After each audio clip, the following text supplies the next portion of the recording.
This is a hypnotic induction, and so we would ask you to make sure before you listen to it that you are in a safe place and that you are not using any heavy machinery, driving cars, or doing anything that you should not be doing. Please just be sure that you're relaxed, alone, and you have a moment to be quiet. Now, make yourself comfortable whether you're sitting or whether you're lying down. It really isn't important, but please be sure that your arms and your legs are uncrossed.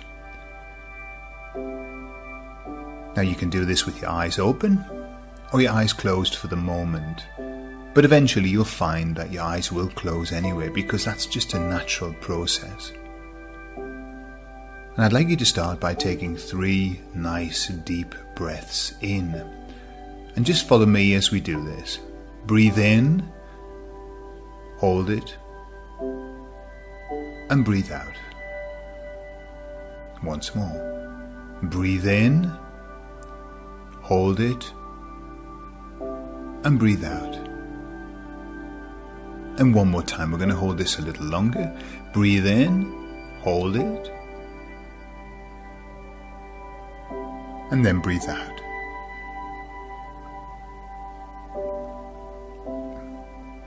Now, hypnosis is a progressive relaxation experience, especially when we're listening to it in an audio.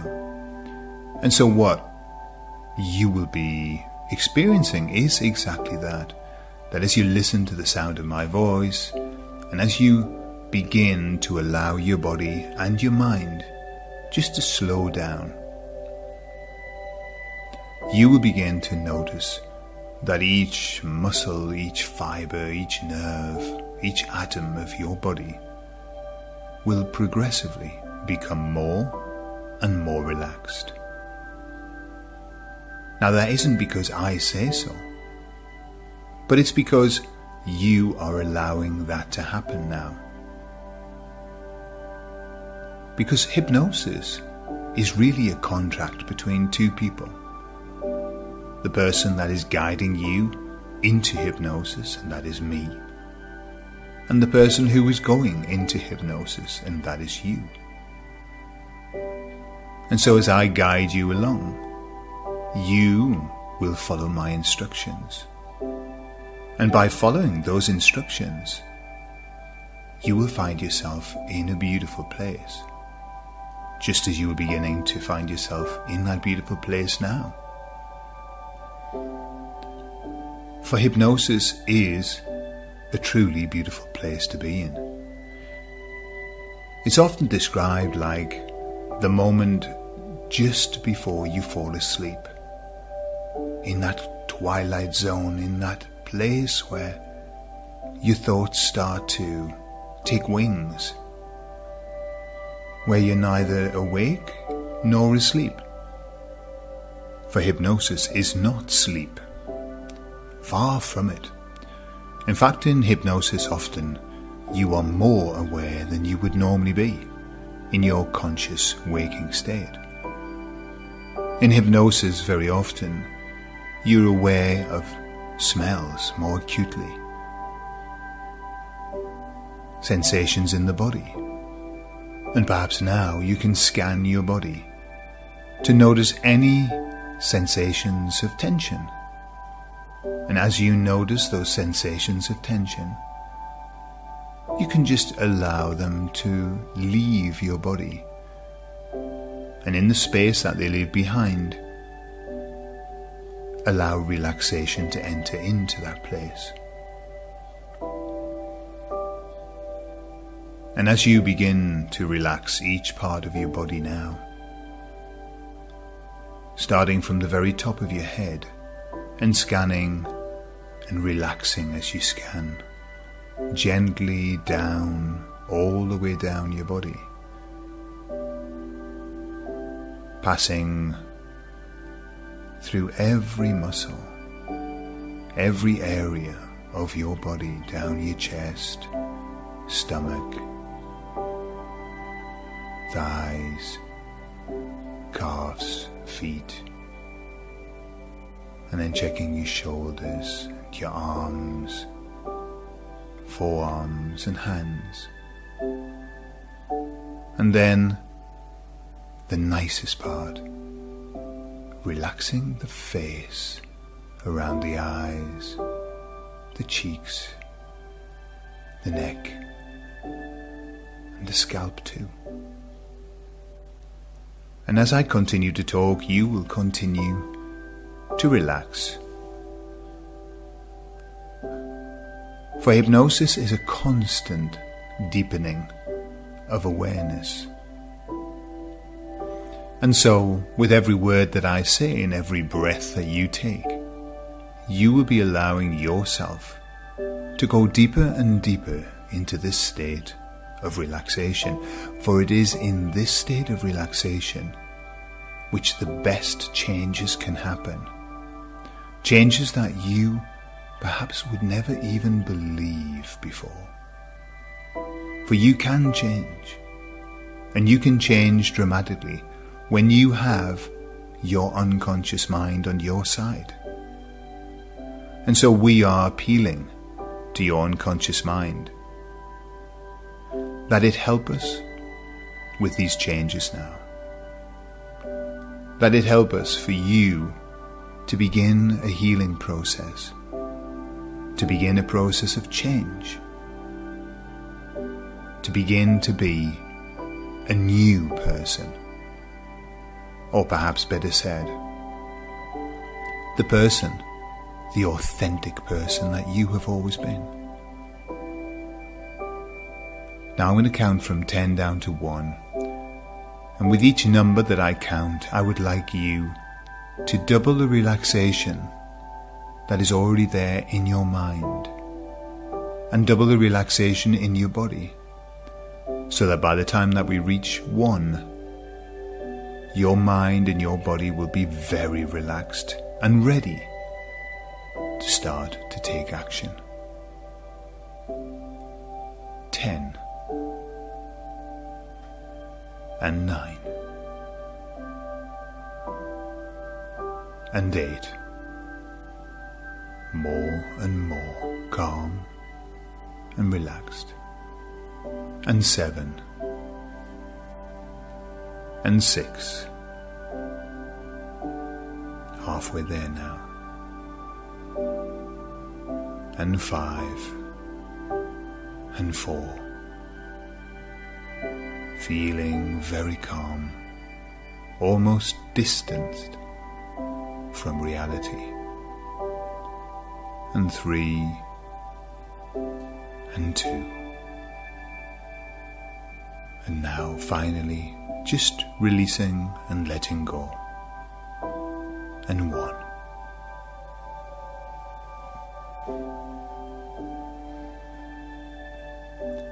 Now, I'm going to talk directly to your unconscious mind, the mind that is always listening, the mind whose job it is to take care of you, to help you grow, the mind that replaces cells by the millions each day, the mind that makes your hair grow and your nails grow, the mind that keeps you healthy.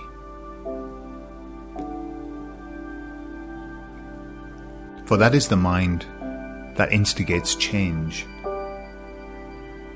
That is the mind that can change who you are in an instant, just by understanding what it is that you want.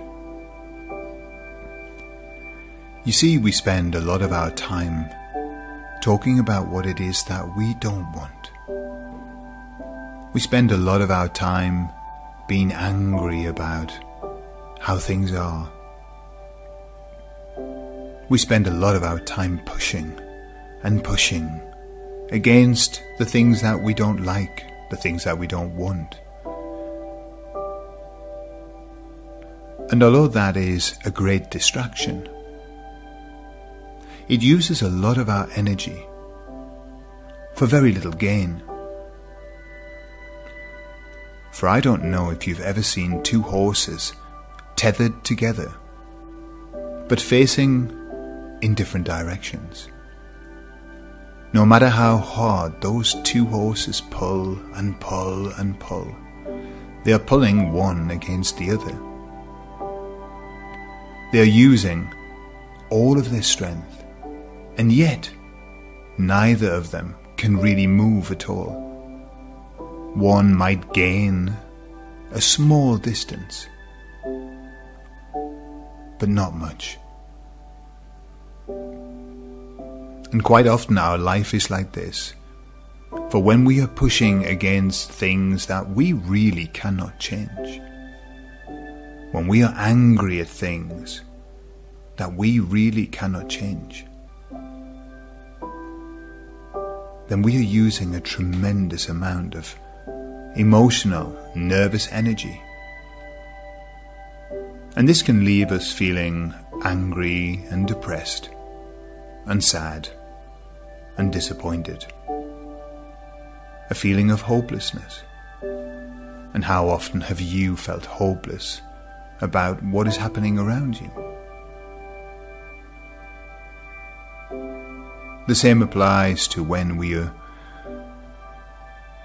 focusing on the past. Understand that the past upon which we focus is actually an invention in our own mind.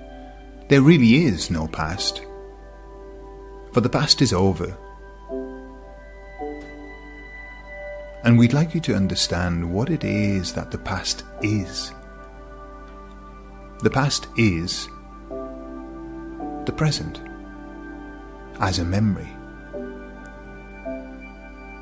And when you were in the past, experiencing each moment as it came along, in that moment you were in the present moment. And so the past in itself doesn't exist. And that makes sense, does it not? And so when you find yourself dwelling, wallowing in the past, wondering why not? Why did that happen? Why did I do that? Why did someone do that to me? In fact, what we are doing when we remember the past, when we spend lots and lots of time in the past, thinking about the past, we are reinforcing the past. We are making the past stronger as it was. And of course we can change the past, but to change the past we must do something different. We must think differently. And soon I will show you how to do that. But for the moment, we will continue.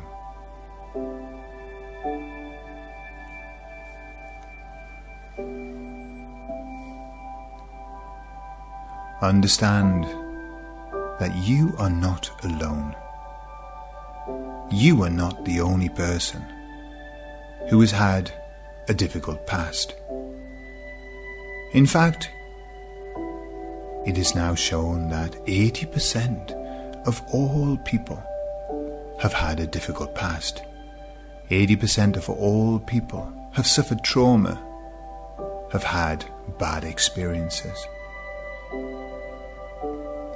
And so you are not alone. In fact, you are the majority. And that being the case, it seems rather silly to feel isolated, to feel victimized, to ask the question, why me? Because the question should really be, why us? Why so many people? And of course, the why question is the question that is the least helpful.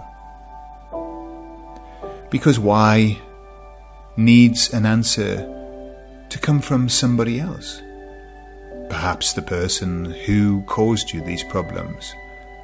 Perhaps the situation that caused you these problems. And that answer is not available. What is more, that answer would not alleviate the issue. But once you understand what the correct question is, then you can start to begin to make these changes now.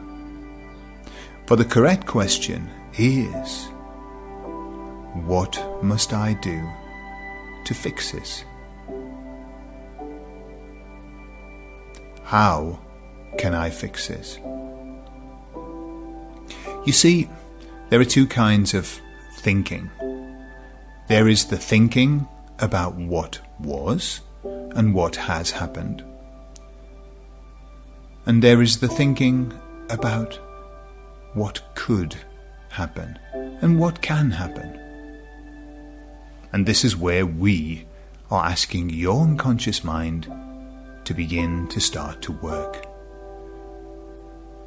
Just take a moment now to imagine the answer to these questions. If you could choose your perfect life now, how different would it be to the one that you have now? Take some time to think about that. What would your perfect life be like now?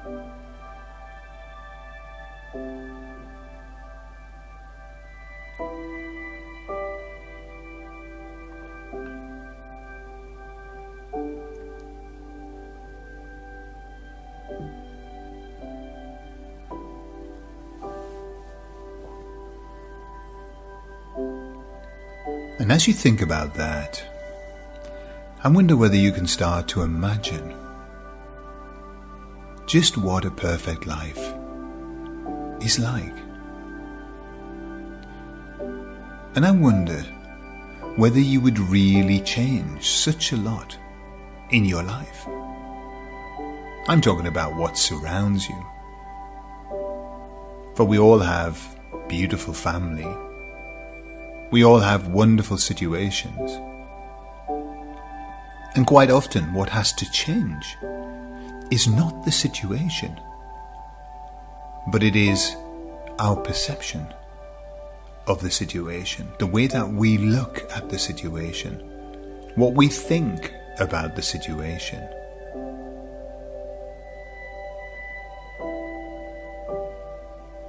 There is an expression, beauty is in the eye of the beholder. Now, what does that mean?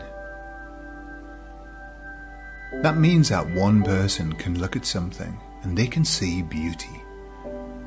And another person can look at the same thing and see nothing. And so does beauty really exist? Only in the eye of the beholder. And that's why you can look at your situation, your life, what you have created, and you can see beauty. You can see wonder. You can see joy and peace and happiness. Or you can look at your situation and see something else. The difference is what is happening on the inside of your mind and not on the outside. That is why, imagine that you have a friend and your friend gets very, very angry with something. And when you talk to your friend says, "I'm so angry at this something. I'm so angry." And yet, when you look at that something, it doesn't affect you at all. How can that be? How can that something make your friend so angry, and yet when you look at it, nothing happens? That is because, just as beauty is in the eye of the beholder, badness, wrongness, injustice is also in the eye of the beholder. There is no good and bad, there is no right or wrong, except that you think it that way. And when you begin to understand that now, you will understand that when you feel bad about something, the feeling is happening inside of you, not outside. It is not that something is bad. It is something that you are doing on the inside. It is a process on the inside where you are creating negative feelings about this something. The something has no feelings attached to it at all. It just is. These negative feelings are on the inside of you. You are creating them. And this is the absolute key. We want you to understand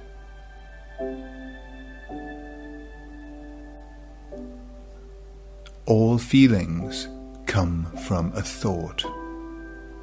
All feelings have their origin in a thought. Every thought that you have is created by you.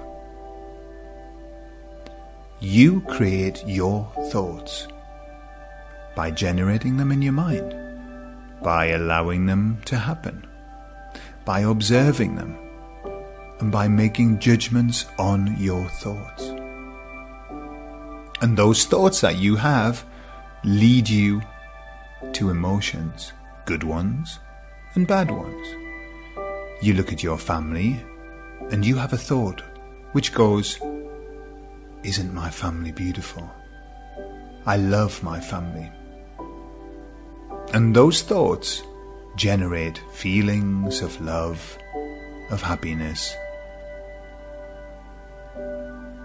And then you look at something in the world and you have a thought, "I hate that. That disgusts me." And those thoughts generate feelings of hate and disgust inside. You are the author of every single feeling that you have on the inside of your body. You are the author, nobody else. And so you are completely and utterly responsible for every feeling that you have in your body. Now, how does that help you? That helps your unconscious mind by allowing it to understand that if you are constantly having negative feelings inside your body, then all you need do is to stop the thoughts, is to become aware of these thoughts. You see, our mind generates thoughts millions upon millions of times a day. We have random thoughts. We have thoughts that shock us, thoughts that surprise us, thoughts that we have never thought of. Do you really think that these random thoughts that we have are something that we should pay attention to?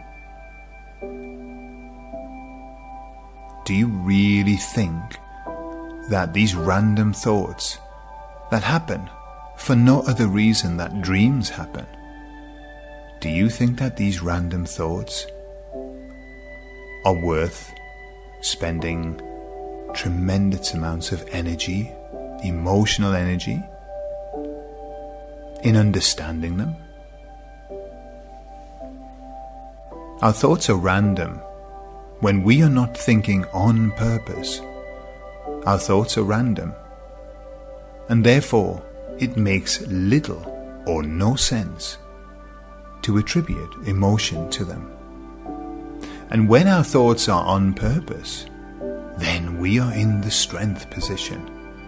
For if we catch ourselves, and you will begin to catch yourself now, having these thoughts, and when we catch ourselves having negative thoughts that lead to a negative emotion, then all we need do is to stop.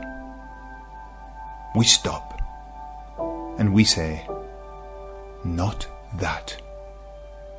Not that thought.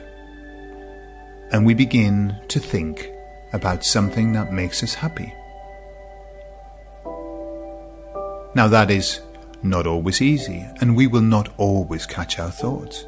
However, the next step is when we feel the emotion inside and we notice that we are feeling bad, sad, depressed, anxious. Then we become detectives and we work our way back through the emotion to the thought. And we realize, it's because I have been thinking this. Once you work backwards through the emotion to the thought, then you are breaking that loop, this loop that we have had for years. And when you get to the thought, you have another thought that goes like this. These are just my thoughts. I created that emotion. And this is so important. When we have created an emotion, which we do every single time, then we are the creators. You are a creator. And if you can create a bad feeling, then you can create a good feeling. And once you understand that, now that you understand that, understanding that now, that you are the creator of your good and bad feelings, that puts you in a place of strength. For you can understand now that if you want to feel good, all you need do is think about good things. And if you want to feel bad, all you need do is think about bad things. But why would you do that on purpose? How much better will you be in life by focusing on the good things? How much more effective, how much happier would you be if every time you caught yourself thinking about something bad, you changed that thought, you stopped it and said, not that, this, and you thought about something beautiful, your family, your health, life, the fact that you're breathing right now, the fact that you're able to eat and talk and drink and walk. And that's all that you need to do.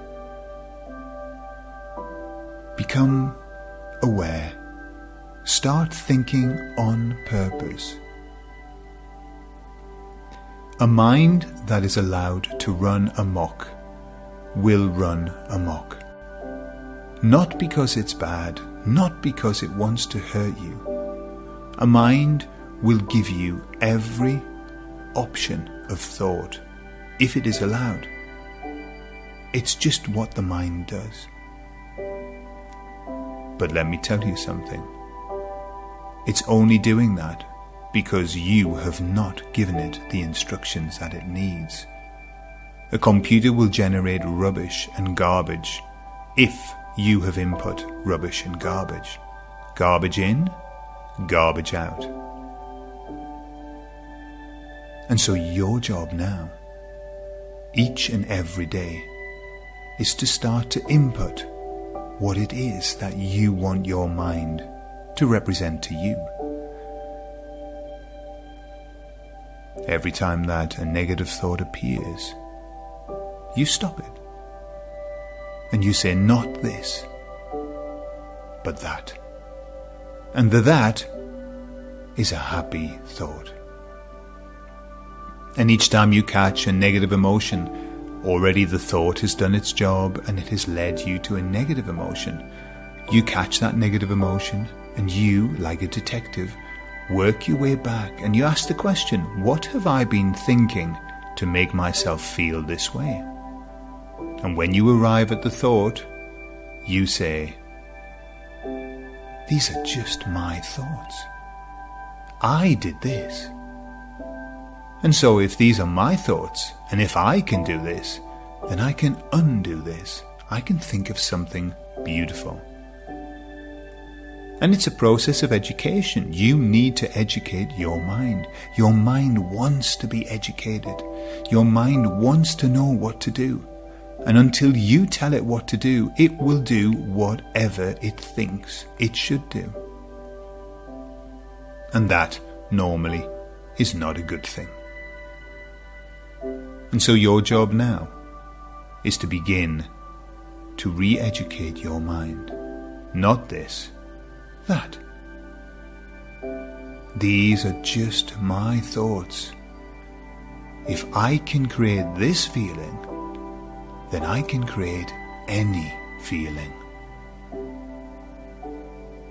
What I am feeling inside has nothing to do with what is happening outside. What I am feeling inside, I have created my own self. These are very simple, easy to follow rules, lessons about life. And once you understand them, then they will allow you to become present in the moment, right now, enjoying what there is now. For let me tell you, there is nothing else but now. Now is the only thing that any of us possess. There is no past. There is no future. There is only moments of now. And as the now passes, we reflect on that now and think that it is the past, but it is not. It is just moments of now that have gone. And when we think of the future, we think that it is the future, but it is not. For when it arrives, it will just be now. And so now is all that we have. And now is the time for you to start to educate your own mind, to take back your power. Be the person that your mind has always wanted you to be. Be the person that you have always wanted to be. Be your authentic self. And you will be happy. And you can be happy. For happiness happens on the inside. And you can have these insights on the inside. And become a happy person. For why would you ever allow negative thoughts and negative feelings to come into your body now that you know that you are the author of them? That would be crazy. And so now you can move forward with a new plan. The plan of being in the moment and controlling the moment and being aware that you are the author of every moment of your life. And these suggestions and my words will stay with you, and you will find them appearing in every moment of your day. And you will hear my words like an echo inside of your mind. Sometimes you will be aware of them, sometimes you won't. But your unconscious mind will begin to put this idea, these suggestions into action now, so that you can become your real authentic self. The happy person, the happy child that was always on the inside. And you can truly be who you have always been. And so in a moment I'm going to count from 1 to 5. When you reach 5, you will be fully awake and present and ready to make these changes. Now, 1, 2, starting to feel the energy come back. And if you want to go to sleep after this, then there's absolutely no problem. You can drop perfectly into sleep after hypnosis. 3 and 4. Coming back now to normal consciousness. And 5.